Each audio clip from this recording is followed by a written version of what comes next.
Hello ನಮಸ್ತೆ. ಇವತ್ತಿನ ವಿಡಿಯೋದಲ್ಲಿ ಸ್ಟೇನ್ಲೆಸ್ ಸ್ಟೀಲ್ ಪಾತ್ರೆಗಳು ಭಾಗ 5 ಪಾಠನ ನೋಡೋಣ. ಸೊ ಭಾಗ 4ಅಲ್ಲಿ ನಾವು ಏನೇನು ಓದಿದ್ವಿ, ಇದು ಸ್ವಲ್ಪ ತುಂಬಾ ದೊಡ್ಡದಾದ ಲೆಸನ್, ಅದಕ್ಕೆ ಎಷ್ಟೊಂದು ಪಾರ್ಟ್ಸ್ ಮಾಡಬೇಕಾಗುತ್ತೆ. Okay, it's fine. ಇನ್ನೊಂದು 2-3 ಭಾಗಗಳಲ್ಲಿ ಈ ಲೆಸನ್ ಕಂಪ್ಲೀಟ್ ಆಗುತ್ತೆ. ಸೊ ಪ್ರೀವಿಯಸ್ ಪಾರ್ಟ್ 4 ಅಲ್ಲಿ ಸ್ಟೇನ್ಲೆಸ್ ಸ್ಟೀಲ್ ಪಾತ್ರೆಗಳಲ್ಲಿ ಏನು ಓದಿದ್ವಿ, ಅವರ ಮನೆ ಕೆಲಸದವರು ನರಸಕ್ಕ ಅಂತ ಇರ್ತಾರೆ. ಸೊ ನರಸಕ್ಕನ ಮೇಲೆ ವಸುಧೇಂದ್ರ ಅವರ ತಾಯಿಯವರು ಅನುಮಾನ ಪಡ್ತಾ ಇರ್ತಾರೆ, ಏನಾದ್ರೂ ಸ್ಟೀಲ್ ಪಾತ್ರೆ ತಗೊಂಡೋಗ್ಬಿಟ್ರಾ, ಚಿಕ್ಕದ ಸ್ಪೂನು ಏನಾದ್ರೂ ತಕೊಂಡೋಗ್ಬಿಟ್ರಾ ಅಂತ. ಸೊ ಆ ರೀತಿ ತುಂಬಾ ಅನುಮಾನ ವ್ಯಕ್ತಪಡಿಸ್ತಾ ಇದ್ರೆ ವಸುಧೇಂದ್ರ ಅವರ ಅಕ್ಕನ ಮದುವೆ ಆಗುತ್ತೆ. ಆಗ ಆ ಕೆಲಸದಮ್ಮ ಆ ನರ್ಸಕ್ಕ ಒಂದು ದೊಡ್ಡದಾದ ಸ್ಟೀಲ್ ಕ್ಯಾರಿಯರ್ನ ಗಿಫ್ಟ್ ಆಗಿ ಕೊಟ್ಬಿಡ್ತಾರೆ. ಆವಾಗ ಅಮ್ಮಗೆ ತುಂಬಾ ಆನಂದ ಭಾಷೆ ಬಂದ್ಬಿಡುತ್ತೆ. ಅಯ್ಯೋ, ಕೆಲಸದವಳಾಗಿದ್ರು ನನ್ಗೆ ಇಂಥ ಗಿಫ್ಟ್ ಕೊಟ್ಲಲ್ಲ ಅಂತ ಆ ಎಮ್ಮನಿಗೆ, ನರ್ಸಿಗೆ ಒಂದಷ್ಟು ಎಲ್ಲ ದುಡ್ಡು, ಸೀರೆ, ರವಿಕೆ ಎಲ್ಲ ಕೊಟ್ಟು ಮದುವೆಗೆ ಗಿಫ್ಟ್ ಅಂತ ಕೊಡ್ತಾರೆ. ಆಮೇಲೆ ಮದುವೆಗೆ ತುಂಬಾ ಸ್ಟೀಲ್ ಪಾತ್ರೆಗಳು ಬಂದಿರುತ್ತೆ. ಅದನ್ನ ಒಂದು ರಟ್ಟಿನ ಡಬ್ಬದಲ್ಲಿ ವಸುಧೇಂದ್ರ ಅವರ ಅಮ್ಮನವರೆಲ್ಲ ಪ್ಯಾಕ್ ಮಾಡಿ ಸೊ ಮಗಳ ಮನೆಗೆ ಕಳಿಸ್ಬೇಕು ಅಂತ ವಸುಧೇಂದ್ರ ಕೈಯಲ್ಲಿ ಕಳಿಸ್ತಾರೆ. ಮದುವೆ ಆಗಿ 1 ವಾರ ಆದ್ಮೇಲೆ ವಸುಧೇಂದ್ರನ ಬಸ್ಸಲ್ಲಿ ಆ ಡಬ್ಬ ಕೊಟ್ಟು ಕಳಿಸ್ತಾರೆ, ಅಕ್ಕನಿಗೆ ಕೊಟ್ಬಿಡು ಅಂತ. ಸೊ ವಸುಧೇಂದ್ರ ಏನ್ ಮಾಡ್ತಾರೆ, ವಸುಧೇಂದ್ರಂಗೆ ಹೇಳಿರ್ತಾರೆ, ಎಚ್ಚರಿಕೆ ಕೊಟ್ಟಿರ್ತಾರೆ, ನಿನ್ನ ಕಾಲಿನ ಮಧ್ಯದಲ್ಲಿ ಇಟ್ಕೋ ಅಂತ. ಬಸ್ಸಲ್ಲಿ ತುಂಬಾ ಕಳ್ತನ ಆಗುತ್ತೆ, ಇವಾಗ್ಲೂ ಆಗುತ್ತೆ, ಪಿಕ್ ಪಾಕೆಟ್ ಎಲ್ಲ ಆಗುತ್ತೆ. ಮೇ ಬಿ ನೀವೆಲ್ಲ ಅಷ್ಟೊಂದು ಪಬ್ಲಿಕ್ ಟ್ರಾನ್ಸ್ಪೋರ್ಟ್ ಅಲ್ಲಿ ಓಡಾಡಿದ್ರೆ you should be very careful.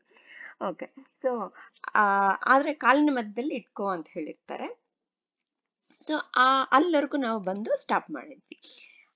Vasudhendra ಅವ್ರಿಗೆ ಮೆರಿಟ್ ನಲ್ಲಿ ತುಂಬಾ ಚೆನ್ನಾಗಿ ಓದ್ತಾ ಇದ್ರು. ಸೊ ಮೆರಿಟ್ ನಲ್ಲಿ ಸುರತ್ಕಲ್ ಇಂಜಿನಿಯರಿಂಗ್ ಕಾಲೇಜಲ್ಲಿ ಸೀಟ್ ಸಿಕ್ಕಿತ್ತು. ಸೊ ಅದಕ್ಕೆ ಅವ್ರಿಗೆ ತುಂಬಾ ಜಂಬ ಇತ್ತು, ಮಹಾ ಜಂಬ ನನಗಾಗ.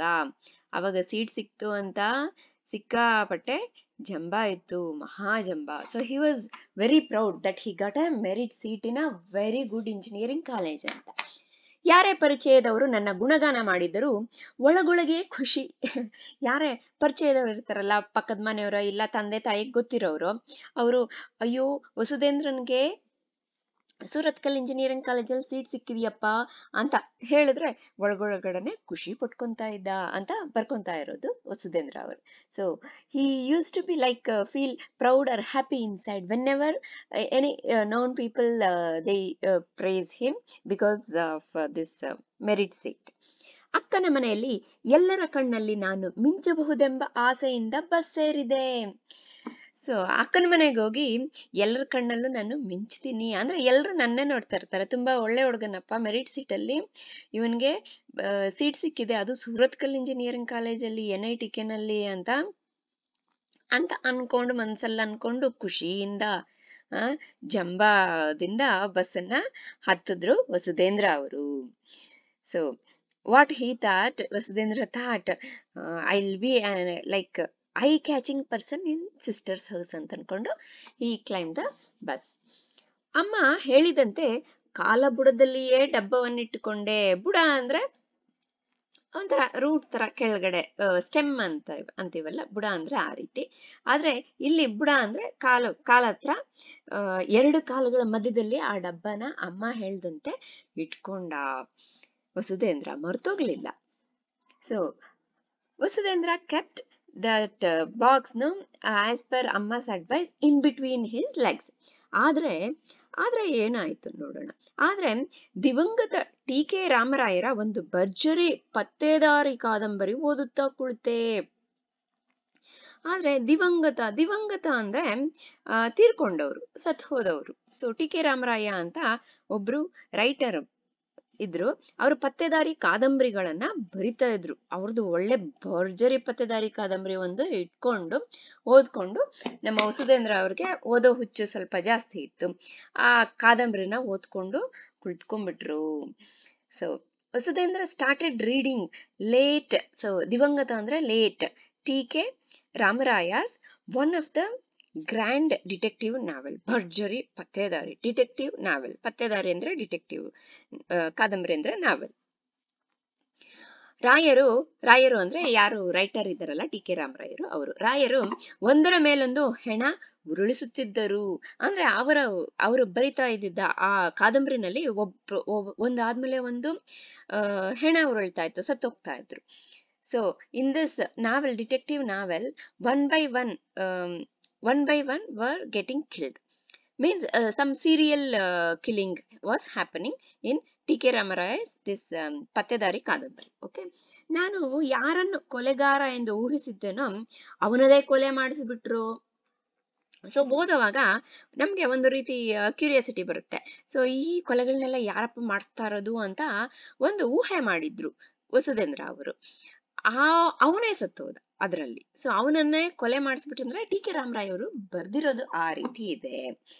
So what happened here, the character which Vasudendra guessed to be a killer, to be a reason for all these serial killings, he also got murdered. ಅಲ್ಲಿ ಅವಾಗ ಇನ್ನೂ ಜಾಸ್ತಿ ಉತ್ಸಾಹ, ಇನ್ನೂ ಜಾಸ್ತಿ ಆಗುತ್ತೆ, ಏನಪ್ಪ ಅಂತ. ಆ ಟೈಮಲ್ಲಿ ಸೊ ಅವನೇ ಕೊಲೆ ಆಗೋಯ್ತು. ಯಾರು ಕಿಲ್ಲರ್ ಅನ್ಕೊಂಡಿದ್ರ ಅವ್ರು ಕೊಲೆ ಆಗೋಯ್ತು. ಆ ಟೈಮಲ್ಲಿ ಏನಾಯ್ತು, ಬಸ್ಸಲ್ಲಿ ಯಾರೋ ಸ್ವಲ್ಪ ಕಾಲು ಎತ್ತಿ ಆ ಕಡೆ ಇಡ್ರಿ ಎಂದರು. ಸೊ ಯಾರು ಬಸ್ಸಲ್ಲಿ ತುಂಬಾ ಜನ ಇರ್ತಾರಲ್ಲ, ಆ ಕಾಲೆತ್ತ ಆ ಕಡೆ ಇಡಪ್ಪ ಅಂತ ಅಂದ್ರು ಯಾರು. So at this point where he was not able to guess who is that serial killer, someone in the bus asked him to lift his leg and keep it aside. ಯಾಕಂದ್ರೆ ಕಾದಂಬರಿ ಓದ್ತಾ ಇರೋದು ಏನು ಜ್ಞಾಪಕ ಇರುತ್ತೆ, ಅಮ್ಮನ ಮಾತು ಜ್ಞಾಪಕ ಇರಲ್ಲ, ಇಟ್ಬಿಟ್ಟ ಪಕ್ಕಕ್ಕೆ. So he just kept his leg aside. He forgot about that cardboard box which had stainless steel vessels which mother loves like anything. ಅವರು ಲಕ್ಷಣವಾಗಿ ಡಬ್ಬವನ್ನು ಯಾವುದೋ ನಿಲ್ದಾಣದಲ್ಲಿ ಇಳಿಸಿಕೊಂಡು ಹೋದರು. ಸೊ ಕಾಲ ಆ ಕಡೆ ಇಡ್ರಿ ಅಂತ ಹೇಳಿದ್ರಲ್ಲ, ಅವರು ಆರಾಮಾಗಿ ಆ ಡಬ್ಬನ ಯಾವ್ದೋ ಒಂದು ಬಸ್ ನಿಲ್ದಾಣದಲ್ಲಿ ಇಳಿಸ್ಕೊಂಡು ಸೈಲೆಂಟ್ ಆಗಿ ಎತ್ಕೊಂಡು ಹೋಗ್ಬಿಟ್ರು. So that person who had asked, no, so he just took that cardboard box and got down in one of the bus stop. ಯಾವ್ದೋ ಒಂದು ಸ್ಟಾಪ್ ಅಲ್ಲಿ ಇಳ್ಕೊಂಡು ಹೋಗ್ಬಿಟ್ರು. ಕೊಲೆ ಗಿಲೆ ಎಲ್ಲ ಮುಗಿದು ಅಪರಾಧಿ ಯಾರೆಂದು ಗೊತ್ತಾಗುವ ಹೊತ್ತಿಗೆ ಅಕ್ಕನ ಊರು ಬಂದಿತ್ತು. ಸೊ ಕೊಲೆ ಗಿಲೆ ಸುಮ್ನೆ ಪ್ರಾಸಪದ ಗಿಲೆ ಅನ್ನೋದು. ಸೊ ಕೊಲೆ ಗಿಲೆ ಎಲ್ಲ ಮುಗ್ದೋಗ್ಬಿಟ್ಟು ಯಾರು ಅಪರಾಧಿ, ಯಾರು ಆ ಕೊಲೆ ಮಾಡ್ತಾ ಇದ್ದು ಅಂತ ಗೊತ್ತಾಗೋ ಹೊತ್ತಿಗೆ ಆ ಪುಸ್ತಕ ಅಲ್ಲಿವರೆಗೂ ಬಂದಿತ್ತು ಓದೋದು. ಅಕ್ಕನ ಊರು ಬಂತು, ಅಕ್ಕನ ಸ್ಟಾಪು ಬಂತು. So by the time he read about all these murders, and almost the novel was about to finish, and it was a time to know who is that serial killer or murderer. Then he reached sister's village. ಡಬ್ಬ ಕಾಣೆಯಾಗಿದ್ದು ಆಗ ನನಗೆ ಗೊತ್ತಾಯ್ತು. So ಡಬ್ಬ ಕಾಣೆ ಆಗಿತ್ತು ಅಲ್ಲಿ. ಕಾಣೆ ಆಗಿತ್ತು ಅಂದ್ರೆ ಇರ್ಲಿಲ್ಲ ಅಲ್ಲಿ, ಕಾಣೆ ಅಂದ್ರೆ ಇರ್ಲಿಲ್ಲ, ಮಿಸ್ ಆಗಿತ್ತು. ಆಗ ಗೊತ್ತಾಯ್ತು, ಯಾವಾಗ ಬಸ್ ಸ್ಟಾಪ್ ಬಂದಾಗ.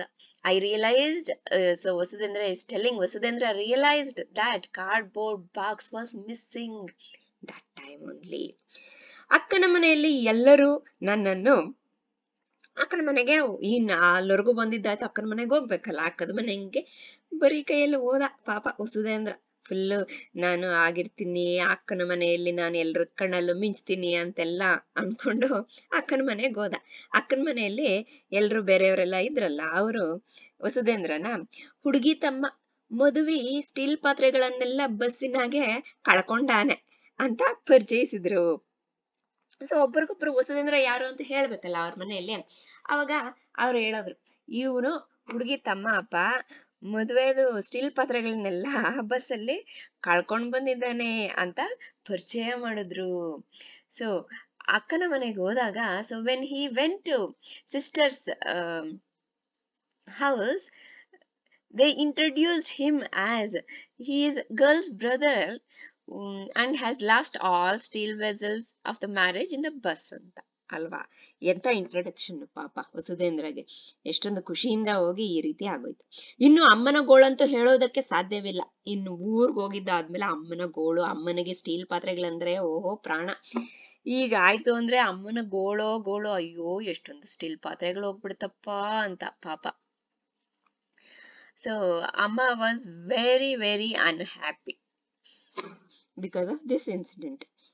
ಕಾಲಾಗಿ ಇಟ್ಟಿದ್ದ ಡಬ್ಬಿ ತಕ್ಕೊಂಡು ಹೋಗಿದ್ದು ಗೊತ್ತಾಗದಂತಹ ಸುಡುಗಾಡ ಪುಸ್ತಕ ಅದ್ಯಾರೋ ಬರೆದಿದ್ದರಾಯ್ತು ಹೇಳವ್ವ ಎಂದು ಅಪರಿಚಿತ ರಾಮರಾಯರಿಗೆ ಬೈದಳು. ಸೊ ಹೇಳವ್ವ ಅಂದ್ರೆ ಅಲ್ಲಿ ಪಕ್ಕದಲ್ಲಿ ಇನ್ಯಾರೋ ಇರ್ತಾರಲ್ಲ ಅವ್ರಿಗೆ ಹೇಳ್ತಿದ್ರು. ಸೊ ಕಾಲಿನ ಮಧ್ಯದಲ್ಲಿ ಇಟ್ಕೊಂಡಿರೋ ಡಬ್ಬನ ಯಾರೋ ಎತ್ಕೊಂಡು ಹೋಗಿದ್ದು ಗೊತ್ತಾಗ್ಲಿಲ್ಲ, ಈ ಸುಡುಗಾಡ ಪುಸ್ತಕ ಯಾರು ಬರ್ದದ್ದು ಅದನ್ನ ಅಂತ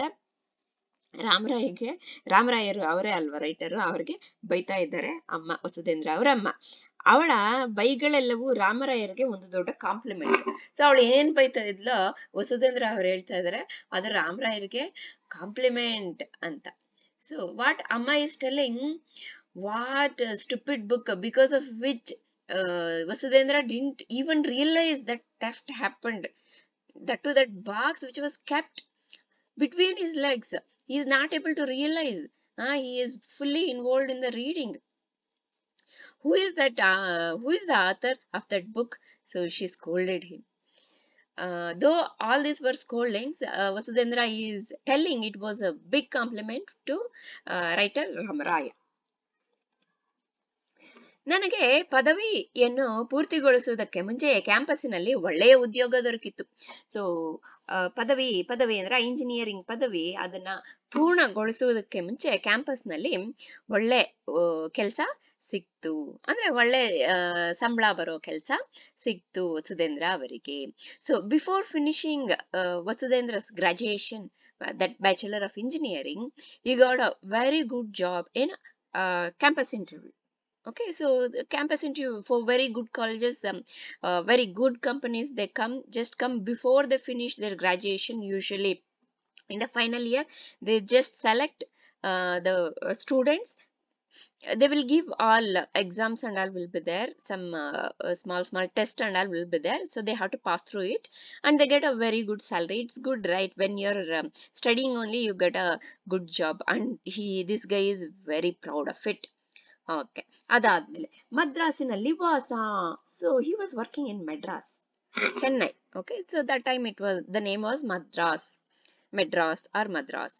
so now it is Chennai. So he has to stay in Chennai. 6 ತಿಂಗಳಿಗೆಲ್ಲ ಊರು ಪರಿಚಯವಾಯಿತು. ಸೊ 6 ತಿಂಗಳಲ್ಲೇ ಎಲ್ಲೆಲ್ಲೇನಿದೆ ಎತ್ತ ಏನು ಅಂತೆಲ್ಲ ಪರಿಚಯ ಆಯಿತು. So Vasudhendra got job at Chennai, Madras. ನೀವು ಮದ್ರಾಸ್ ಅಂತಾನೆ ಆನ್ಸರ್ ಅಲ್ಲಿ ಬರಿಬೇಕಾಗುತ್ತೆ, ಚೆನ್ನೈ ಅಂತ ಬರಿಬೇಡ್ರಿ. So within 6 months that area became very familiar. He made it familiar. ಬಲವಂತದಿಂದ ಅಮ್ಮ ಅಪ್ಪರನ್ನು 4 ದಿನ ಇದ್ದು ಹೋಗಲು ಕರೆಸಿಕೊಂಡೆ. ಸೊ ಅಪ್ಪ ಅಮ್ಮ ಇಲ್ಲಿ ಬಂದು ಇರ್ರಿ, ಮಗನಿಗೆ ಕೆಲಸ ಸಿಕ್ಕಿದೆ, 1-2 ದಿನ ಇಲ್ಲೂ ಬಂದು ಮದ್ರಾಸ್ನಲ್ಲಿ ಬಂದು ಇರಿ ಅಂತ ಬಲವಂತದಿಂದ, ಅವ್ರು ಬರಲ್ಲ ಅಂತ ಹೇಳಿದ್ರು, ಆದ್ರೆ ಬಲವಂತದಿಂದ ಕರ್ಸ್ಕೊಂಡ್ರು Vasudhendra. So by force Vasudhendra called his mom and dad to stay with him for 4 days in Madras. ಇಬ್ಬರಿಗೂ ನಗರವೆಂದರೆ ಭಯ. ಪಾಪ ಹಳ್ಳಿನಲ್ಲಿ ಇರ್ತಾ ಇದ್ದಲ್ಲ, ಈ ನಗರದಲ್ಲಿ ಅಂತ ಏನೇನಿರುತ್ತೋ ಏನೋ ಅಂತ ಇಬ್ಬರಿಗೂ ಭಯ. So they were scared of city. ಅಂದ್ರೆ ಅಲ್ಲಿ ಭಾಷೆ ಬೇರೆ, ಜನ ಬೇರೆ ಅಲ್ವಾ, ಅದು ಒಂದು ರೀತಿ ಭಯ. ಅಂದ್ರೆ ತುಂಬಾ ಭಯ ಅಂತಲ್ಲ, ಒಂಥರ ಮುಜುಗರ. ಮದ್ರಾಸಿನ ರಂಗನಾಥನ್ ಸ್ಟ್ರೀಟಿನಲ್ಲಿ ಒಂದು ದೊಡ್ಡ ಸ್ಟೀಲ್ ಪಾತ್ರೆ ಸಾಮಾನಿನ ಅಂಗಡಿ ಇದೆ. ಸೊ ಮದ್ರಾಸ್ನಲ್ಲಿ ರಂಗನಾಥನ್ ಸ್ಟ್ರೀಟ್ ಅಂತ ಇದೆ, ಒಂದು ಸ್ಟ್ರೀಟ್. ಅಲ್ಲಿ ಒಂದು ದೊಡ್ಡ ಸ್ಟೀಲ್ ಪಾತ್ರೆ ಸಾಮಾನಿನ ಅಂಗಡಿ ಇತ್ತಂತೆ. So in Chennai there was a street called Ranganathan Street. There a big steel shop was there. ಮದುವೆ ಮಂಟಪದ ಸಭಾಂಗಣದಷ್ಟು ವಿಶಾಲ ಹಾಲಿನ 5 ಅಂತಸ್ತಿನ ಕಟ್ಟಡವುದು. ಅದು ಯಾವ ರೀತಿ ಇತ್ತಂದ್ರೆ, ಮದುವೆ ಮಾಡೋದಕ್ಕೆ ಮಂಟಪ ತುಂಬಾ ದೊಡ್ಡದಾಗಿರ್ಬೇಕಲ್ಲ, ಹಾಲು ಆ ರೀತಿ ತುಂಬಾ ದೊಡ್ಡದಾಗಿದ್ದು, ಅದು ಅದ್ರ ಜೊತೆಗೆ 5 ಅಂತಸ್ತಿಂದಾಗಿತ್ತು. So that shop, the stainless steel shop which was there in Ranganathan Street, the hall was like as huge as that of a marriage hall and like an auditorium. Okay, we can say it was like an auditorium. Sabangana andre auditorium. It was a 5-story building. In all the 5 stories, all this stainless steel ಪಾತ್ರೆಗಳು ಅಳು ಮುಳು ಎಲ್ಲ ಇತ್ತು. ಅಳುಮುಳು ಅಲ್ಲ, stainless steel ಪಾತ್ರೆಗಳಿತ್ತು. ಅಲ್ಲಿಗೆ ಅಮ್ಮನನ್ನು ಕರೆದುಕೊಂಡು ಹೋದೆ. ಅಮ್ಮನ್ನ ಅಲ್ಲಿಗೆ ಆ ಶಾಪ್ಗೆ ಕರ್ಕೊಂಡು ಹೋದ್ರು ವಸುಧೇಂದ್ರ ಅವರು. So Vasudhendra took mom to that shop. ಅಪ್ಪ ಮನೆಯಲ್ಲಿಯೇ ಇರುತ್ತೇನೆಂದ್ರು. ಸೊ ಅಪ್ಪ ಮನೆಯಲ್ಲೇ ಇರ್ತೇನೆಂದ್ರು. Father stayed at home only. ಬಳ್ಳಾರಿಯ ಅಂಗಡಿಯನ್ನೇ ದೊಡ್ಡದೆಂದುಕೊಂಡಿದ್ದ ಅಮ್ಮ ಈ ತರಹದ ವಿಶಾಲವಾದ ಅಂಗಡಿಯನ್ನು ಊಹಿಸಿಯೂ ಇರಲಿಲ್ಲ. ಸೊ ಬಳ್ಳಾರಿಯಲ್ಲಿರೋದೇ ತುಂಬಾ ದೊಡ್ಡದು ಅಂತ ಅಮ್ಮ ಅನ್ಕೊಂಡಿದ್ರು. ಆದ್ರೆ ಇಲ್ಲಿರೋ ಈ ರಂಗನಾಥನ್ ಸ್ಟ್ರೀಟ್ ಅಲ್ಲಿರೋ ಈ ಆ ಅಂಗಡಿನ ನೋಡ್ಬಿಟ್ಟು ಅವ್ರಿಗೆ ಈ ರೀತಿ ಇರುತ್ತೆ, ಇಷ್ಟೊಂದು ದೊಡ್ಡದಿರುತ್ತೆ, 5 ಅಂತಸ್ತುಂದು, ಎಷ್ಟೊಂದು ವಿಶಾಲವಾಗಿರೋದು ಅಂತ ಅವರು ಊಹಿಸಿನೂ ಇರ್ಲಿಲ್ಲ. ಸೊ ಅಮ್ಮ was thinking the shop which was there at Bellary, the steel shop, that one only is the biggest one. She used to think like that. Then after seeing this one, she was like, it was beyond her imagination to see that shop. So in this part we'll stop here. So the remaining part we'll see in the next video.